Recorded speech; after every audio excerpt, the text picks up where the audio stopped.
हर 11 माह के बाद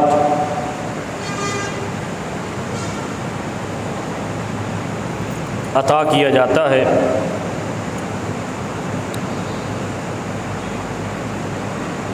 जिसमें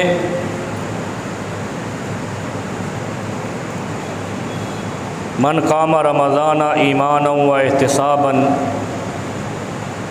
गुफ़िर लहू मा तक़द्दम मिन ज़ंबिही व मा तअख़्ख़र व मन सामा रमज़ान ईमाना व एहतिसाबन गुफ़िर लहू मा तक़द्दम मिन ज़ंबिही व मा तअख़्ख़र।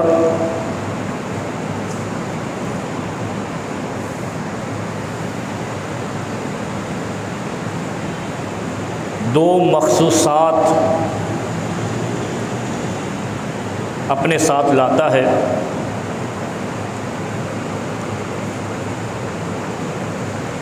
जो एक इस्तिस्नाई और इनफिरादी ख़ुसूसियात हैं।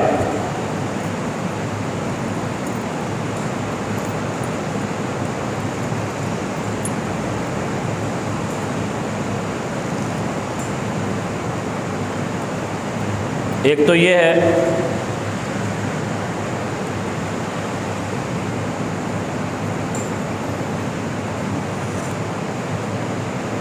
कि इसमें एक पैकेज लगता है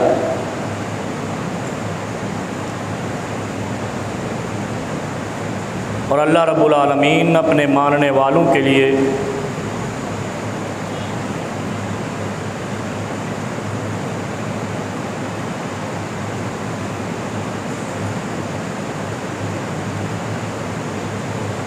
%70 की सेल लगाते हैं और ये अप टू 70% नहीं होती बल्कि फ्लैट 70% होती है।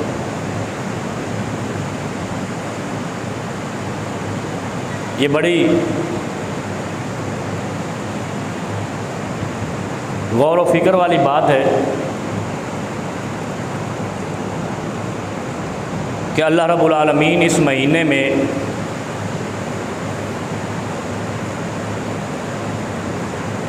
हर चीज़ को, हर अमल को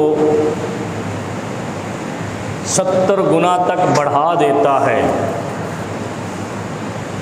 जैसे आप दुनिया में देखते हैं लोग 70% सेल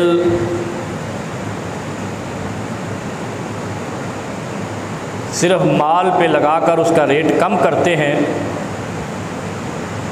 जबकि अल्लाह रब्बुल आलमीन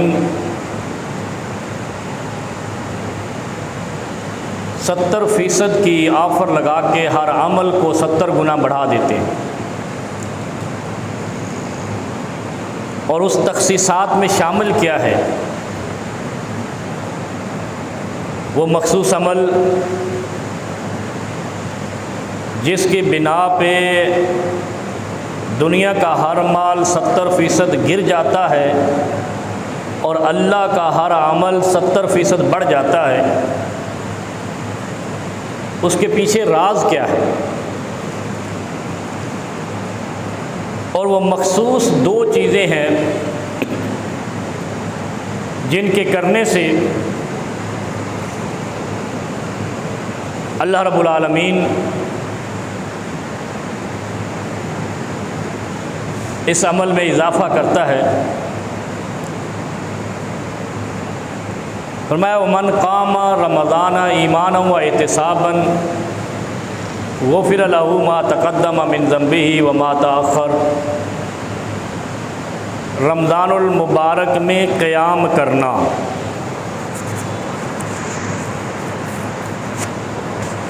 अच्छा, इससे एक माना मुराद ये है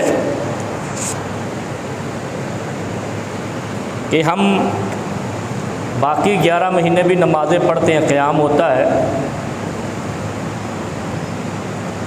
तहज्जुद भी पढ़ लेते हैं, क़याम होता है, नवाफिल भी पढ़ते हैं, सुनन भी पढ़ते हैं, क़याम करते हैं।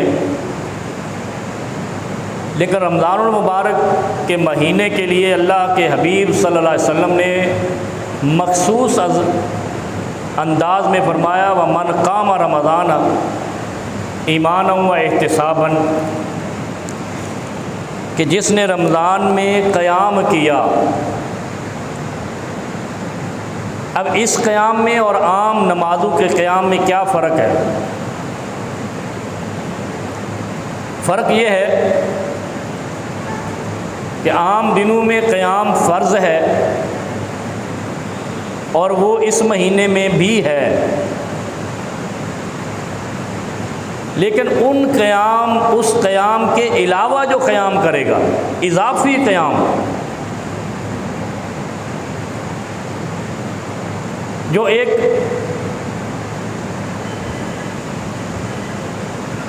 आदी और मुसलसल पै दर पै नमाज़ों का अंदाज़ आ रहा है, उसके अलावा क़याम जो इस महीने में करेगा, यानी 5 नमाज़ें हैं, उनके अलावा जो इज़ाफ़ी तौर पे नवाफ़िल अदा करेगा, उस क़याम का यहाँ पे ज़िक्र है। लेकिन उसके लिए शर्त यह है कि ईमान व एहतिसाबन, बाकी अयाम में इंसान क़याम करता है, नमाज़ पढ़ता है, वो अल्लाह का फ़र्ज़ है, अदा करना है, वरना मुजरिम है, गुनाह कबीरा है। जो नहीं पढ़ेगा, इस्लाम और कुफ्र में फ़र्क करने वाला वही क़याम है जो 5 नमाज़ों की सूरत में इंसान पर, मोमिन पर आता है।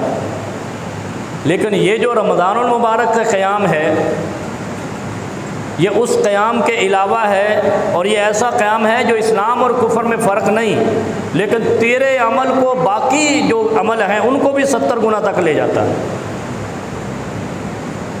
और 70 गुना तक बढ़ाकर अल्लाह की बराह रास्त खुशनुदी और क़ुर्बत का सबब बनाता है। एक चीज़ आपके ज़िम्मे है, वो आपने करनी है, उसका आप किसी पर एहसान नहीं करते। आपने बच्चों की रोज़ी करनी है, नहीं करोगे तो बच्चे बागी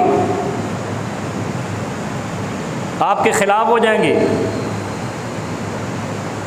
और एक ये है कि आप बच्चों को रोज़ी तो करके देते हैं, लेकिन उसके साथ साथ अच्छी रोज़ी करके देते हैं, अच्छा लिबास देते हैं, अच्छी रिहाइश देते हैं और खुशहाल ज़िंदगी बनाकर देते हैं, तो बच्चे ताबेदार हैं, आपके फर्मा बरदार हैं, आपकी तारीफ़ दुनिया के सामने करते हैं। आप देखें ना, पाकिस्तान बड़ा प्यारा मुल्क है, यहाँ अगर यही मुल्क खुशहाल हो तो कोई शिकवा ना करे, कोई एतराज़ ना करे, कोई एहतजाज ना करे, कोई मुजाहरा ना करे, कोई रैली और जलसा ना करे। और अगर ये मुल्क खुशहाल ना हो, हुक्मरान इस मुल्क की कौम पर, रियाया पर आसानियाँ ना करे, तो फिर यही होगा जो हो रहा है। इसी तरह आपने फ़र्ज़ अदा करना है, नहीं करोगे तो नाफरमान हैं, अल्लाह के गुनाहगार हैं और गुनाह कबीरा के मुर्तकिब हैं। अल्लाह के यहाँ तुम्हारी पकड़ है और अल्लाह रब्बुल आलमीन तुम्हें सज़ा देगा। लेकिन जो रमज़ानुल मुबारक में इसके अलावा क़याम है, वो आपकी खुशहाली का है, वुसअत फ़िक्र का है और आपके वुसअत अहवाल का है, और आपकी ज़िंदगी जो आखिरत की ज़िंदगी है, दुनिया के साथ साथ आखिरत की भी ज़िंदगी है, उसको खुशकुन बनाने वाला है। और अगर कोई चाहता है कि आखिर में तंग दस्ती से ज़िंदगी गुजारनी जैसे दुनिया में है, तो वो अपनी मर्ज़ी करे, क्योंकि कुरान कहता है रब्बना आतीना फिद दुनिया हसना व फिल आखिरत हसना। कोई अमल ऐसा नहीं है जो आखिरत की भलाई लाए, दुनिया की ना लाए, या जो दुनिया की भलाई लाए, आखिरत की भलाई ना लाए। वक़िना अज़ाबन नार, जब ये दुआ इंसान करता है रब्बना आतीना फिद दुनिया हसना, अल्लाह मेरी दुनिया खूबसूरत खुशहाल कर दे, व फिल आखिरत हसना, और मेरी आखिरत भी खुशकुन और खुशहाल कर दे, खूबसूरत कर दे, फिर एक दुआ ऑटोमेटिकली अल्लाह रब्बुल आलमीन कहता है, फिर ये भी कह वक़िना अज़ाबन नार, फिर मैं तुझे जहन्नम के अज़ाब से भी दूर कर दूँगा, बचा लूँगा। अब ये वो क़याम है जो 5 फ़र्ज़ नमाज़ें हैं, वो आपके अमल को 70 गुना तक नहीं ले जाती। जो उसके अलावा आपने रमज़ानुल मुबारक में तरावी की शक्ल में करना है वो आपके अमल को 70 गुना तक जाता है। जो आपने ज़ोहर की 4 नमाज़ें, ज़ोहर की 4 रकात फ़र्ज़ पढ़नी है, उसके अलावा जो आपने नफल पढ़ने हैं वो आपके अमल को 70 गुना तक लेके जाएंगे। दूसरी नमाज़ों के साथ साथ जो नवाफिल का आपने इजाफ़ा करना है वो आपके अच्छा, इसी तरह इस महीने की एक और ख़ुसूसियत जिसकी वजह से हर अमल 70 गुना तक जाता है, वमन साम रमज़ान ईमाना व एहतिसाबन, जिसने रमज़ानुल मुबारक में रोज़े रखे, क़याम और सियाम, इस महीने की 30 दिनों की ख़ुसूसियात हैं। जिसने इन दोनों खासियतों पर अमल किया उसका अमल 70 गुना तक बढ़ेगा। नबी अलैहिस्सलाम ने फरमाया, जिसने रमज़ानुल मुबारक का रोज़ा बग़ैर किसी उज़र के छोड़ा या तोड़ा,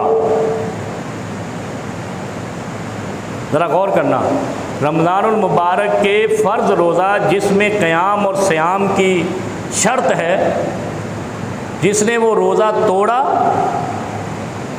या छोड़ा उसके ऊपर क़ज़ा नहीं है। बड़ी अहम बात है। हम क्या करते हैं, बाद में रख लेंगे। रमज़ानुल मुबारक के फ़र्ज़ रोज़े को वलौ साम फ़िद्दहर, चाहे सारा ज़माना ज़िंदगी रोज़े रखे, रमज़ान के एक रोज़े के बराबर वो शख्स नहीं जा सकता। खौफनाक बात है, हम शौकिया छोड़ते हैं, बिला वजह छोड़ देते हैं, कमज़ोरी हो रही है तो इसीलिए तो रोज़ा है, कमज़ोर करने के लिए। फ़इन्नहु लहू विजाउन, ये कमर तोड़ रोज़ा है, कमर तोड़ने के लिए, आंखें झुकाने के लिए। अग़ज़्ज़ु लिल-बसर व अहसनु लिल-फ़र्ज, रोज़े का तो मकसद ही है। फ़ोन करते हैं, मौलवी साहब कमज़ोरी हो रही है, बीमारियां हो रही हैं, चलने फिरने में मुश्किल हो रही है, रोज़ा छोड़ दूँ? तो रोज़ा तो इसी चीज़ का नाम है। और रोज़ा किस चीज़ का नाम है? रोज़ा तुझे कमज़ोर करने के लिए है। और ये रोज़ा जब इंसान को कमज़ोर करता है तो आजिज़ी आती है, जब आजिज़ी आती है तो अल्लाह की कुर्बत मिलती है। फ़इन्नहु लहू विजा, ये इंसान को कमज़ोर करने के लिए है। फरमाया, जो रमज़ानुल मुबारक के एक रोज़े को बिला उज़र छोड़ देता है या तोड़ देता है, उस पर क़ज़ा नहीं है, उस पर तौबा है। और तौबा का क्या, ताइब मिन ज़ंबे कमल्ला ज़ंब लहू, तौबा कैसी है? क्योंकि जो रमज़ानुल मुबारक का फ़र्ज़ रोज़ा छोड़ता है वो काफिर और मुर्तद की तरह हो जाता है। जैसे नमाज के बारे में फरमाया ना कि इस्लाम और कुफ्र में फ़र्क करने वाली चीज़ नमाज है, और अगर कोई कसदन नमाज छोड़ दे, फ़र्ज़ नमाज बिला उज़र, तो वो काफिर की तरह हो जाता। हम ये उसूल रोज़े में क्यों नहीं लाते? रमज़ान नमाज सारा साल 5 वक्त है, रोज़ा 12वें महीने में 30 दिन है बस। लेकिन हम इसकी अहमियत को कैसे घटाते हैं? कोई बात नहीं, अगर नमाज की माफ़ी नहीं है तो रोज़े की भी माफ़ी नहीं है, फ़र्ज़ रोज़े की भी माफ़ी नहीं है। आज ये चीज़ नोट कर जाएं कि जो शख्स कसदन बिला उज़र शरई रमज़ानुल मुबारक का रोज़ा तोड़े या छोड़े, वो इसी तरह है जैसे काफिर और मुर्तद है। उस पर रमज़ान के छोड़े हुए रोज़े की क़ज़ा नहीं है बल्कि तौबा है। पहले वो तौबा करे, निदामत करे, अल्लाह को मनाए, फिर आगे ज़िंदगी। जैसे फरमाया ना, इन्नल इस्लाम यहदिमु मा काना क़ब्लहू, जब इंसान इस्लाम ले आता है तो वो पिछले गुनाह उसके मुनहदिम हो जाते हैं, ख़त्म हो जाते हैं।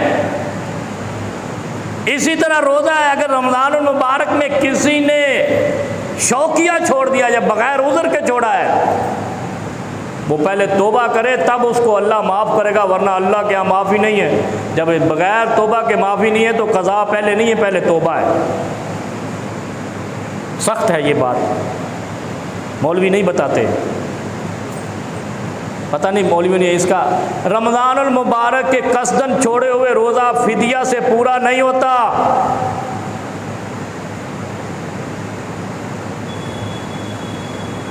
ये ज़हन में रखें। लोग समझते हैं हाँ बूढ़े का अलग हुक्म है, वो पिछले जुमा हमने बताया था, वो शेखन कबीरा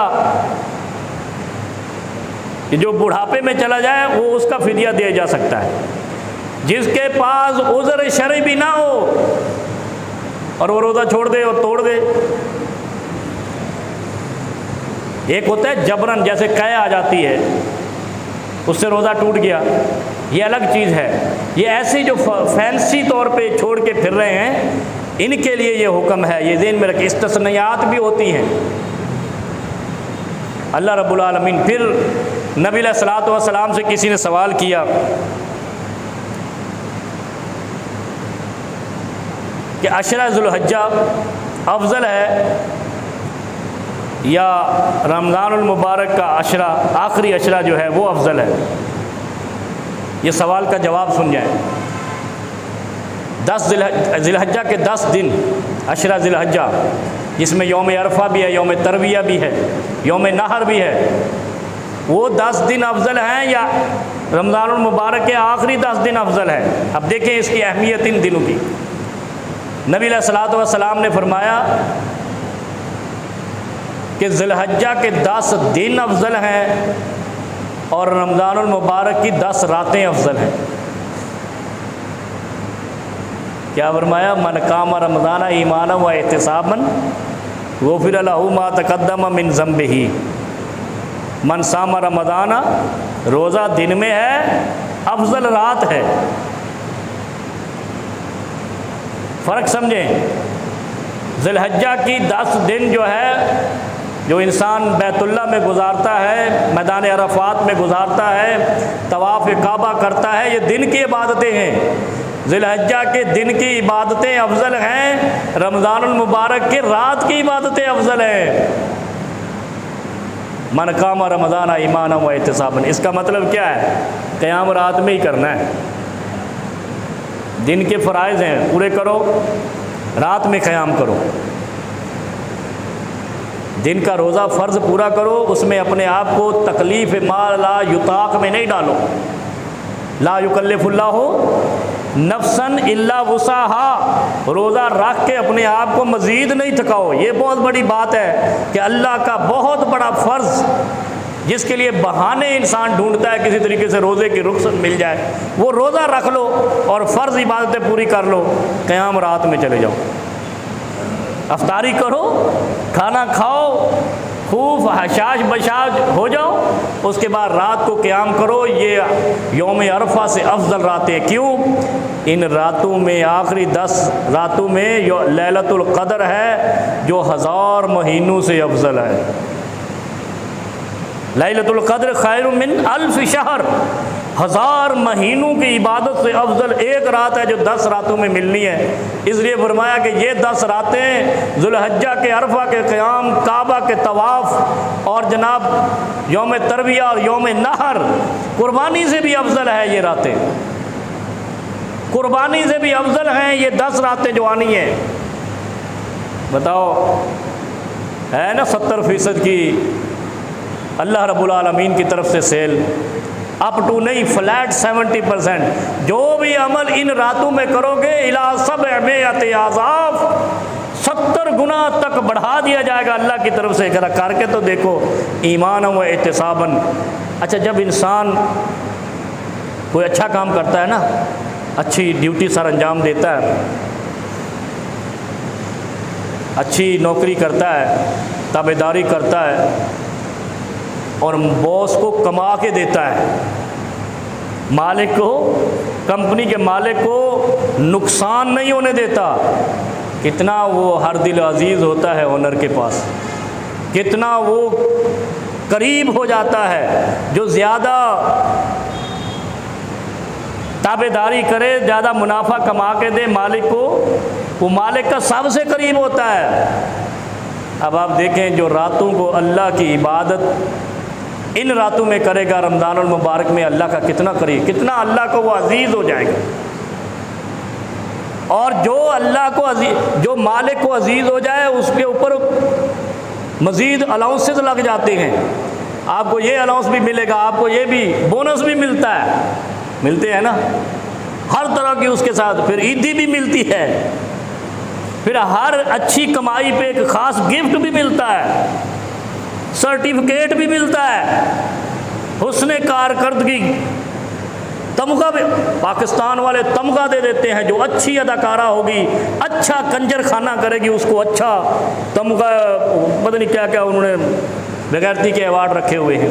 कोई अच्छा अवार्ड अच्छे आदमी को नहीं देंगे ये, किसी मुहद्दिस को, किसी फ़कीह को, किसी अच्छा टीचर को जिसने मुआशरा तरतीब देना है, और किसी अच्छी माँ को कि जिसकी औलाद मुल्क के लिए कार कर दी। डॉक्टर अब्दुल कदीर खान की माँ को अवार्ड नहीं दिया इन बेगैरतों ने, वो कंजर नाचने वाली को दे दिया। ज़रा गौर करो ना, ये दुनिया का उसूल है। ये नकाइस हम नहीं बताएं तो कौन बताएगा? किसी और को तो ज़रूरत ही नहीं बताने की। एक अल्लाह ताला ने उलमा का मकाम ये रखा है कि वो बेलौस होकर हक बात बयान कर देते हैं, अगर नहीं करते तो वो मुजरिम है खुदा के यहाँ भी, दुनिया के यहाँ भी। जिस माँ ने बेटा एटम बम बनाने वाला जना, उस माँ को इन्होंने अवार्ड नहीं दिया। जिस माँ ने कायद आज़म को जना, उसको नहीं अवार्ड दिया। अल्लामा इकबाल को जना, अल्लामा एहसान को जना, उनको अवार्ड नहीं दिया। जिन्होंने अच्छे ठुमके लगाए उनको अवार्ड दे। ये दुनिया है, जहन्नमी दुनिया है ये। और अगर कौम इस पे आवाज़ ना उठाए और ईमान व एहतिसाब का तवक्को भी रखे तो फिर जूते ही पड़ने चाहिए। अल्लाह के यहाँ अजर की मुस्तहिक कौम वही है जो हक बात पे डट जाती है, जो हक बात पे खामोश हो जाती है। वो मफलूकुल अक़ल कौम होती है, गरीबुल अक़ल मुफलिसुल अक़ल कौम होती है। और वो कौन होते हैं? जिनको आप मुआशरे में अबनॉर्मल कहते हैं, जिनकी अकल ही काम नहीं करते, उनको क्या कहते हो? एबनॉर्मल की उर्दू पता नहीं क्या बला है, एबनॉर्मल कहते हैं। तो इसका मतलब है जो कंजरियों को अवार्ड दें, उनके बारे में कौम ना उठे, तो ये कौम पूरी बहैसियत कौम एबनॉर्मल है। बड़ी कड़वी बात है, दिल धड़कता है, मौलवी ने हमें एबनॉर्मल कह दिया तो है ना एबनॉर्मल। हमारे अंदर अक्ल शऊर हो तो हम गलत बात पे खड़े हो जाएं, और अगर गलत बात पे खड़े नहीं होते तो हम जाहिल हैं, गंवार हैं, मफलूकुल अक़ल हैं। और फिर हम, हमारा शुमार, जब हम जाहिल कहते हैं तो शुमार अबू जाल की औलादों में, उम्मत मोहम्मद में नहीं होता। क्योंकि जो मोमिन हो जाता है वो आलिम हो जाता है, ला इलाहा इल्लल्लाह मुहम्मदुर रसूलुल्लाह, जो सारा इल्म का ख़जाना है। इल्म यहीं से शुरू होता है, यहीं पे ख़त्म होता है। जिसको ये इल्म आ जाए कि अल्लाह के अलावा कोई इबादत के लायक नहीं, मुहम्मदुर रसूलुल्लाह, और मोहम्मद को अल्लाह ने भेजा है हमारी हिदायत के लिए, इसके अलावा क्या इल्म चाहिए? सबसे बड़ा इल्म का ख़जाना तो यही है। फरमाया रमज़ान की 10 रातें ज़मीन की सारी रातों से अफजल हैं, जो रमज़ान के आखिरी अशरे की 10 रातें हैं। और ज़ुल्हज्जा के 10 दिन ज़मीन पर बनाए गए दिनों में सबसे अफजल दिन है, जिसमें यौम तरविया भी है, यौम अरफा भी है। और यौम अरफा कौन सा है? यौम अरफा में क़याम के बाद इंसान कहता है अब मैं वैसे ही हूँ जैसे मासूम नौ मौलूद है, पाकीज़ा तरीन इंसान बन जाता है। इतना बड़ा दिन है। नबी अलैहिस्सलाम फरमाते हैं उससे भी अफजल रमज़ान की आखिरी अशरे की 10 रातें हैं, जिसमें इंसान एक रात इबादत करता है, 1000 महीनों की इबादत समेट के ले आता है। ये तो 1000% सेल लग गई है अल्लाह की, फ्लैट 1000%। एक रात गुजार ली आखिरी अशरे की। अच्छा, हमने क्या किया हुआ? ताक रातें, हमने ताक रातें, नबी अलैहिस्सलाम ने फरमाया ताक रातों में ढूंढो।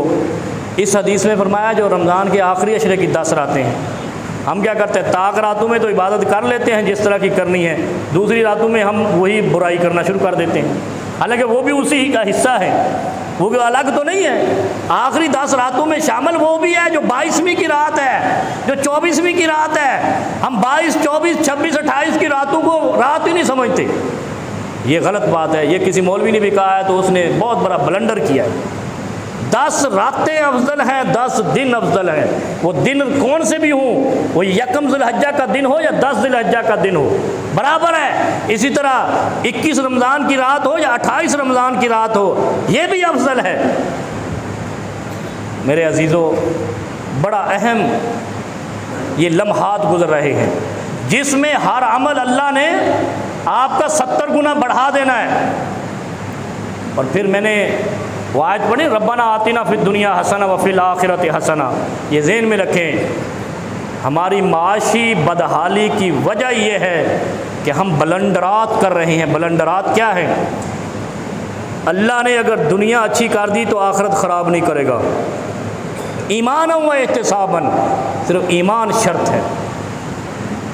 ईमान के बग़ैर, ईमान बिल्ला व ईमान बिल रिसालत के बग़ैर तो कोई अमल, वो अमल ही नहीं है, वो तो जहालत है।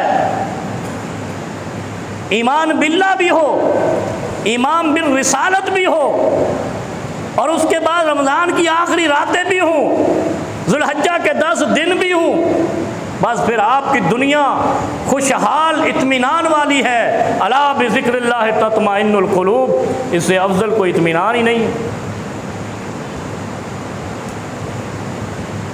फिर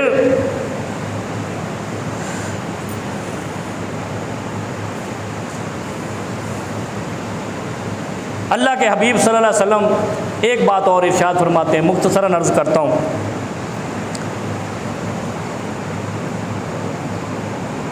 चार खसलतें जिस शख्स में हों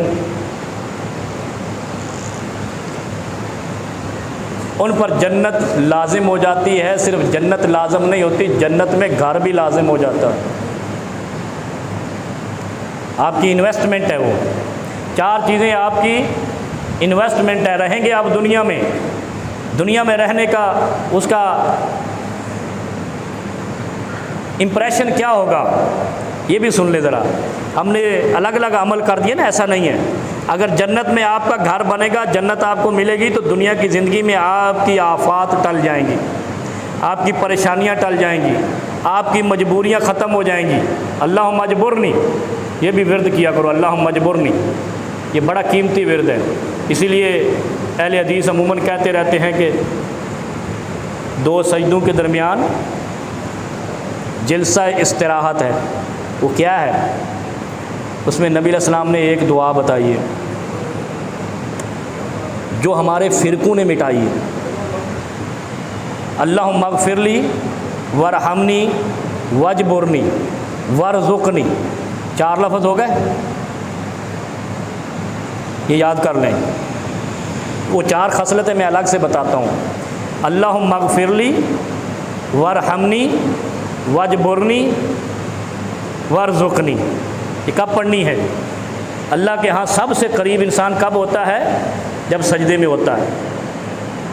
रातें रमज़ान की हों, दिन ज़ुल्हज्जा के हों, इंसान सजदे में हो और सजदे से दूसरे सजदे के दरमियान बैठे, उस वक़्त 4 चीज़ें कह लें। अल्लाहुम्मा अग़फ़िरली, अल्लाहुम्मा अरहमनी, अल्लाहुम्मा अजबुरनी, अल्लाहुम्मा अर्ज़ुक़नी। इसका माना तो पता ही है सबको। जिसने ये 4 चीज़ें, 4 लफ्ज़ 2 सजदों के दरमियान अदा कर ली, उनकी बख्शिश कभी कोई भी चीज़ उनकी बख्शिश नहीं रोक सकती। शर्त क्या है? ईमान व एहतिसाबन। मोमिन भी हो, मुशरिक भी ना हो। ये नहीं हो कि नमाज से बाहर गया तो किसी दर पे सर झुकाए बैठा है, किसी और से हाथ जोड़ के मांग रहा है। ये हाथ जोड़ना मुशरिकाना अमल है। हमारे सिंध में लोग जोड़ते हैं ना ऐसे, ये मुशरिकाना अमल है। माफ़ी सिर्फ खुदा से, और कोई माफ़ नहीं कर सकता। अल्लाहुम्मा अग़फ़िरली, अल्लाह माफ़ कर दे। कब है ये? क़याम कर लिया है, रुकू कर लिया है, सजदा एक कर लिया है, यानी ऐन इन्हिमाक में आ गया है, पूरा लाइन पे जाकर बस गेट के अंदर जाने वाला है। जन्नत के गेट में देख लो या अल्लाह के दर पे देख लो, जाने वाला है और ये कह दे अल्लाह माफ़ कर दे, अल्लाह रहम कर दे, अल्लाह अल्लाह मजबुरनी का माना क्या है, अल्लाह जो मुझसे नुकसान हो गया वो पूरा कर दे। क्या क्या हमसे नुकसान नहीं होते, कारोबार में नुकसान, आमाल में नुकसान, इबादतों में नुकसान, तिलावतों में नुकसान, सदक़ात में नुकसान। ज़कात तो हम पक्के मोमिन हैं, देते पूरी हैं। कितनी बड़ी बात है। नबी अलैहिस्सलाम ने फरमाया कि जब आप अपने आमाल में नुकसान, अपने अफ़ाल में नुकसान, अपने अमवाल में नुकसान देखो तो दो सजदों के दरमियान ये ज़रूर कहा करो अल्लाहुम्मा मजबुरनी, अल्लाहुम्मा मजबुरनी। जबरन पढ़ते हैं ना कभी, जबरन, इजबारन, जब्बारन, ये उसी से है मजबुरनी। अल्लाहुम्मा मजबुरनी दो सजदों के दरमियान, ये मैं बार बार पता नहीं 10 दफ़ा रिपीट कर चुका हूँ, ये पढ़ा करो, गुर्बत ख़त्म हो जाएगी। वर्ज़ुकनी, आखिरी क्या चौथा, वर्ज़ुकनी, रहम कर दे, मग़फ़िरत कर दे, बख्श दे, माफ़ कर दे, नुकसान का इज़ाला कर दे। अल्लाह कितना बड़ा अक़ीदा है, तू ही करने वाला है। कुलिल्लाहुम्मा मालिकल मुल्क तुअतिल मुल्क मन तशाउ, जिसको चाहे तो रियासतें अदा कर दे। व तंज़िउल मुल्क मिम्मन तशाउ, जिसको चाहे तो वज़ारत उज़्मा से उठाकर रोड पे ला दे। कुलिल्लाह, ये अक़ीदा तो बनाओ। कोई ना चढ़ा सकता है, ना गिरा सकता है, कोई ना जिंदा कर सकता है, ना औलाद दे सकता है, ना कोई मौत दे सकता है, ना कोई इक़्तिदार दे सकता है। इसीलिए कहते हैं जमहूरियत कुफ्र का निज़ाम है, इसमें बेगैरती के अलावा कुछ नहीं। कितना जुल्म है जमहूरियत में कि चरसी का वोट और आलिम का वोट बराबर है, नशई का वोट और ताजर का वोट बराबर है, हरामी का वोट और हलाली का वोट बराबर है। ये जमहूरियत है। वलादुज़्ज़िना भी वही वोट देगा जो एक नेकोकार और बेहतरीन सनतकार भी देगा। ये क्या वोट है। कभी इसकी असल में हम चीज़ की तय तक नहीं जाते, ऊपर से घूम जाते हैं, बस वक्त गुजारो, डंग टपाओ, दिन गुजारो वाली ज़िंदगी तो इस्लाम ने नहीं दी। इस्लाम ने तो खुददारी और समझ बूझ वाली, अक्ल व फ़हम वाली दी है। अफला यतदब्बरून कुरान में कहा है, तदब्बर वाला होता है मोमिन, तफक्कुर वाला होता है मोमिन। चार चीज़ें, जिस चार खसलतें जिसके अंदर होंगी, जन्नत भी पक्की, दुनिया भी पक्की। जन्नत में इन्वेस्टमेंट कर दी और आपका घर बन गया, और आप दुनिया में जिसका घर जन्नत में बन गया, अल्लाह उसको दुनिया का भी बेहतरीन घर अता करेगा, दुनिया में भी खुशहाल ज़िंदगी अता करेगा। पहला क्या है, जिसने ला इलाहा इल्लल्लाह से अपना ईमान महफूज कर लिया। पढ़ा करो ला इलाहा इल्लल्लाह, ला इलाहा इल्लल्लाह, ला इलाहा इल्लल्लाह, मैं आता मर्रा 100 मरतबा दिल में उतरे। ला इलाहा इल्लल्लाह पढ़ लिया या सूरह इखलास पढ़ लिया, कुल हुवल्लाहु अहद, दोनों तौहीद है, दोनों इखलास तौहीद, खालिस हो जाना तौहीद के लिए। ला इलाहा इल्लल्लाह ये कलमा तय्यबा है, और तय्यब किसे कहते हैं, पाक को। जो शख्स इसका विर्द करता है उसका दिल पाक हो जाता है। कभी नहीं सोचा हम, फुर्सत ही नहीं है। और दूसरा क्या है, जब कोई परेशानी आए ना, मुसीबत आए, इन्ना लिल्लाहि व इन्ना इलैहि राजिऊन पढ़ा करो। और हम कौन हैं, कोई मरे तो पढ़ते हैं वरना पढ़ते ही नहीं। कितने जालिम हैं हम, जो विर्द था हमने मुर्दे पे लगा दिया। और ये तो परेशानी का इलाज है। हर मुसीबत में चप्पल चोरी हो जाए, बोला करो इन्ना लिल्लाहि व इन्ना इलैहि राजिऊन। घड़ी चोरी हो जाए, इन्ना लिल्लाहि व इन्ना इलैहि राजिऊन। इसको पढ़ के तो देखो, आप पढ़ के वो ढूंढना शुरू कर दो। अगर ईमान व एहतिसाबन है, ईमान भी है, शिरक भी नहीं है, तो वो चीज़ आपको मिल के रहेगी इंशाअल्लाह। अभी मिल जाए या कल मिल जाए या थोड़े दिनों बाद मिल जाए। और हमने कहाँ लगाई, मैयत पे, जो मिलनी भी नहीं है, जो उसको रब ने मार दिया कहाँ लाएगा। हालांकि मैयत की दुआ दूसरी है। इन्ना लिल्लाहि व इन्ना इलैहि, पहला क्या है? ला इलाहा इल्लल्लाह पढ़ने वाला। दूसरा क्या है? इन्ना लिल्लाहि व इन्ना इलैहि राजिऊन, हर मुसीबत में पढ़ने वाला। और तीसरा क्या है? हर आसानी में अल्हम्दुलिल्लाह कहने वाला। सिर्फ अल्हम्दुलिल्लाह, सिर्फ अल्हम्दुलिल्लाह। कितना बड़ा जुमला है। नबी अलैहि सलाम ने फरमाया ना, सुबहानल्लाह व बिहम्दिही, हमदिही आया ना लफ्ज़, अल्हम्दुलिल्लाह का कन्वर्ट है ये, समाल डिग्री है उसकी, पता नहीं क्या इसको बोलते हैं। अल्हम्दुलिल्लाह पूरा है, बिहम्दिही उसकी छोटी फॉर्म है। सुबहानल्लाह व बिहम्दिही, रिज़्क़ के दरवाज़े आसमानों से उस बंदे पर खोल देता है रब, इतना पढ़ने से। और यहाँ क्या कहा?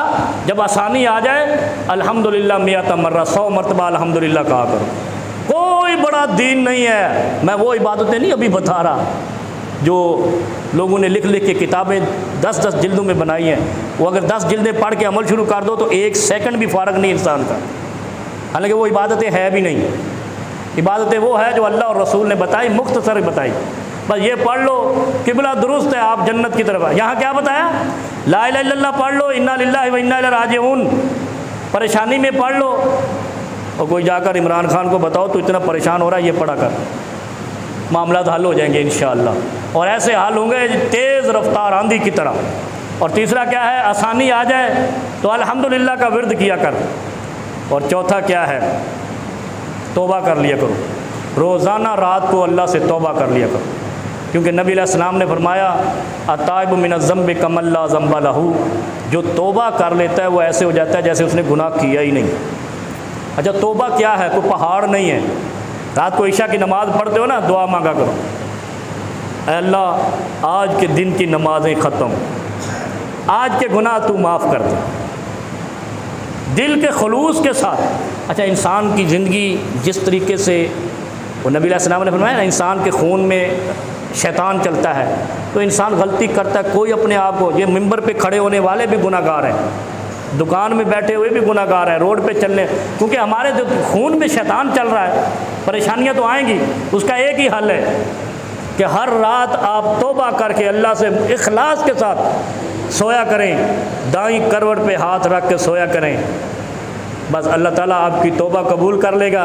और जब एक दिन की तौबा कबूल होगी तो अगला दिन शुरू होगा इंशाअल्लाह खुशहाल।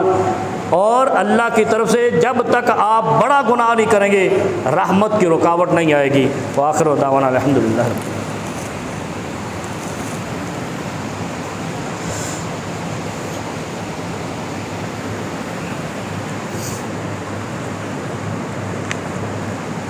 इन्नल हम्दलिल्लाह नहमदुहु व नस्तईनुहु व नस्तगफिरुहु व नुमिनु बिही व नतवक्कलु अलैहि व नऊज़ु बिल्लाहि मिन शुरूरि अनफुसिना व सय्यिआति अमालिना मन यहदिहिल्लाहु फला मुदिल्ल लहु व मन युद्लिल फला हादिय लहु। अल्लाहुम्मा सल्लि अला मुहम्मद व अला आलि मुहम्मद कमा सल्लैता अला इब्राहीम व अला आलि इब्राहीम इन्नका हमीदुम मजीद। अल्लाहुम्मा बारिक अला मुहम्मद व अला आलि मुहम्मद कमा बारकता अला इब्राहीम व अला आलि इब्राहीम इन्नका हमीदुम मजीद।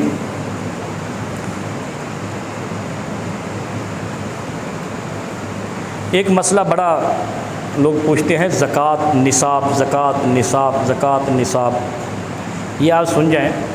आप नमाज़ें पढ़ते हो ना, ज़रूर 7 सुन्नतें पढ़ते हो, नफल पढ़ते हो। और नबी अलैहि सलाम ने क्या फरमाया? मन सामा रमज़ाना मन कामा रमज़ाना, रमज़ान में क़याम किया करो, ज़्यादा से ज़्यादा क़याम। ज़्यादा से ज़्यादा क़याम क्या है? ज़्यादा से ज़्यादा नमाज़ें अदा किया करो, नवाफिल अदा किया करो। 70 गुना तक बढ़ जाएगा, हर नफल 70 गुना तक बढ़ जाएगा। और 2 से कम नहीं पढ़ना, 2 के बाद सलाम फेरना, मसना मसना। रमज़ान की हर नफल मसना मसना है, 2-2 रकत है, 2 के बाद सलाम। और तरावी भी ऐसे ही पढ़ते हैं। ज़कात का मसला यह है कि निसाब जो कुरान में आया है, जो नबी अलैहि सलाम ने एक हदीस में फरमाया कि 7.5 तोले सोना और 52 तोले चांदी, ये एक हद मुकर्रर है, उसके बाद हराम हो जाता है सारा रिज़्क़। 4 रकत है ना ज़ोहर की, आदमी क्या है, रकतें ही हैं, खैर है, 5 पढ़ लेते हैं, 3 पढ़ लेते हैं, तो उसकी बाकी 3 कबूल होंगी। जो वहाँ नक्स किया वो बाकी सारी ज़ाय हो गई। ये 7.5 तोले की जो हद है, इसमें थोड़ा सा भी नक्स हो गया, सारा दिया हुआ माल हराम।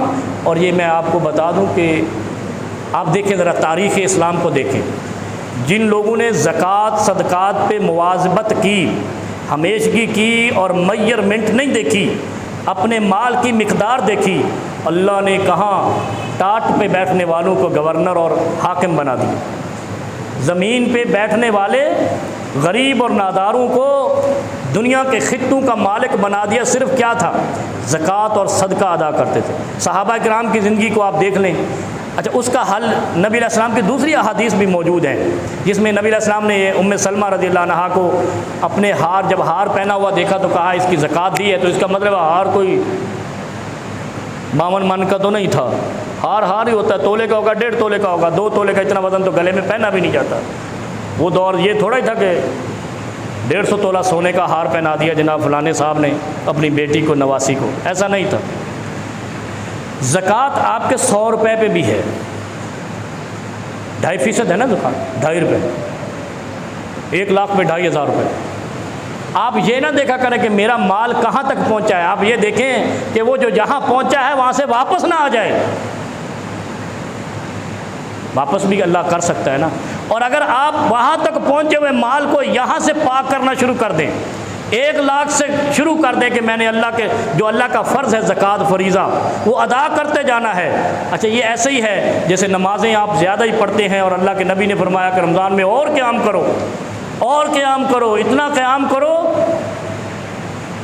कि फ़ला तसल अन हुस्निहिन्ना व तूलिहिन्ना। सैयदा आयशा रज़ियल्लाहु अन्हा से पूछा गया कि नबी सल्लल्लाहु अलैहि वसल्लम रमज़ान में क़याम कैसा करते थे। हमारा क़याम और उनके क़याम में देख लें आप। हज़रत सैयदा आयशा रज़ियल्लाहु अन्हा फरमाती हैं, फ़ला तसल अन हुस्निहिन्ना व तूलिहिन्ना, नबी सल्लल्लाहु की नमाज़ों की तिवालत और ख़ूबसूरती के बारे में सवाल नहीं करो। बड़ी तवील रकतें थी, बड़ी तवील रकतें थी। फिर पूछने वाला पूछता है, उम्मुल मोमिनीन रज़ियल्लाहु ताला अन्हा सोते नहीं थे रातों को? नबी अलैहिस्सलाम सोते नहीं थे। नबी अलैहिस्सलाम से पूछा उम्मुल मोमिनीन सैयदा आयशा रज़ियल्लाहु अन्हा ने, फरमाया इन्ना आयशा इन्ना आइनैया ला तनामान, इन्ना आइनैया तनामान वला यनामु क़ल्बी। फरमाया मेरी दोनों आँखें सोती हैं, दिल नहीं सोता है, मेरा दिल नहीं सोता है। तो वो बताओ,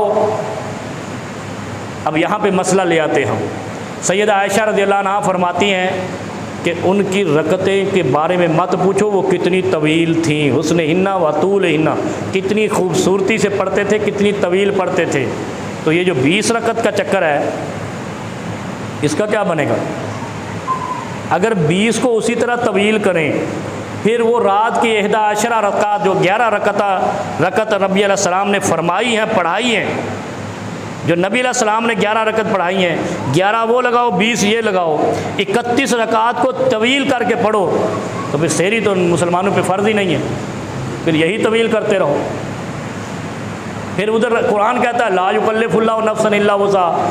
इस्लाम ने तो इतनी तकलीफ़ दी नहीं है मोमिनों को, इतनी तकलीफ़ दी नहीं है। इसका मतलब है 11 रकत पढ़ो यार, तुम 8 पढ़ो, 4 पढ़ो, लेकिन पढ़ो उस तरीके से जिस तरह नबी अलैहिस्सलाम ने फरमाई है। तवील हूँ, हुस्निहिन्ना व तूलिहिन्ना, सही बुखारी 2013 नंबर हदीस है ये। तवील करके पढ़ो, ठहर रत्तिल कुरान तरतीला, फरमाया कि कुरान को तरतील के साथ, आसानी के साथ लंबा लंबा करके पढ़ो। रमज़ान मुबारक की आखिरी रातों में आपकी वहाँ पर कुछ जमहूरियत नहीं है, वो रकतें गिनी जाएंगी, इसकी 1.5 करोड़ रकतें हैं, वहाँ आपके अमल का इखलास गिना जाएगा, तोला जाएगा। इस्लाम की शर्त, इस्लाम और जमहूरियत में फ़र्क यह है, इस्लाम में तोला जाता है, अल्लामा इकबाल ने भी ये कहा है, और जमहूरियत में गिना जाता है।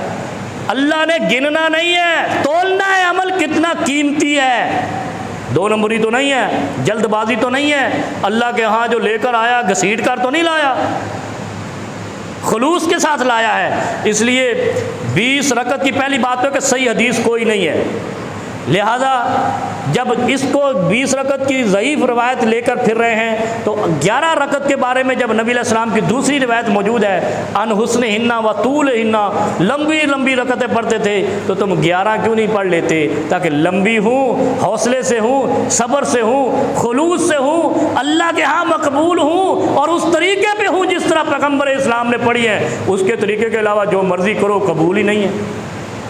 उस तरीके के अलावा जो भी अमल है वो कबूल ही नहीं है। और दूसरा ज़कात का मसला।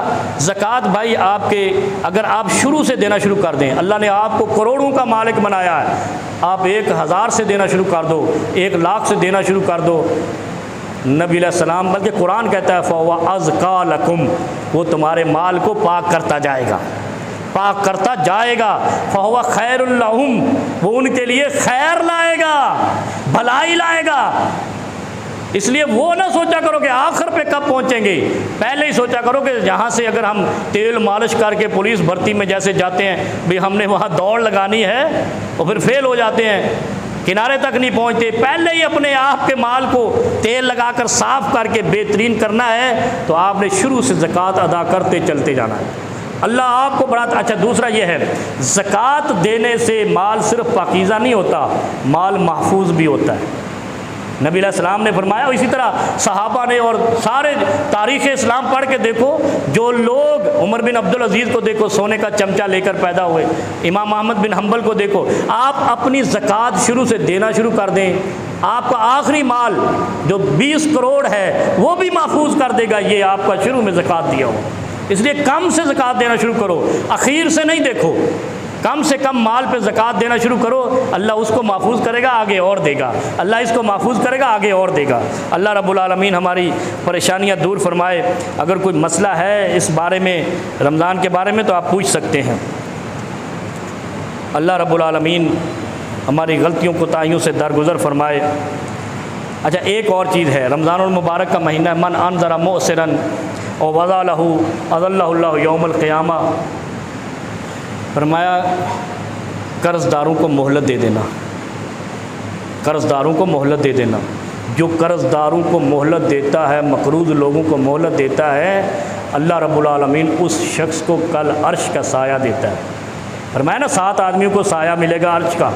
पहला कौन है? इमामुन आदिलुन, नेक हुक्मरान, इंसाफ वाला हुक्मरान। बददियानत हुक्मरान ना होगा वो अर्श के साए में, बाकी सारी दुनिया बाहर। हाकिम भी हो, बादशाह भी हो, इंसाफ वाला भी हो, सबसे पहला वो शख्स होगा जिसको अर्श का साया मिलेगा। और दूसरा वो जो किसी को कर्ज़ देता है और शिद्दत पसंदी नहीं करता है, कर्ज़ में मोहलत देता है। फरमाया अज़ल्लहुल्लाहु यौमुल क़ियामत तहत ज़िल्ल अर्शिही, अल्लाह रब्बुल आलमीन उस शख्स को अर्श के साया नसीब करेगा जिस दिन किसी को भी साया नहीं मिलना। ला ज़िल्ला इल्ला ज़िल्लुहु, उस दिन किसी का साया नहीं होगा सिवाय अर्श के। और अल्लाह रब्बुल आलमीन उस शख्स को अर्श का साया देगा जो शख्स दूसरों पर फुर्सत देगा, कर्ज़ में मोहलत देगा। अच्छा, दूसरा मैंने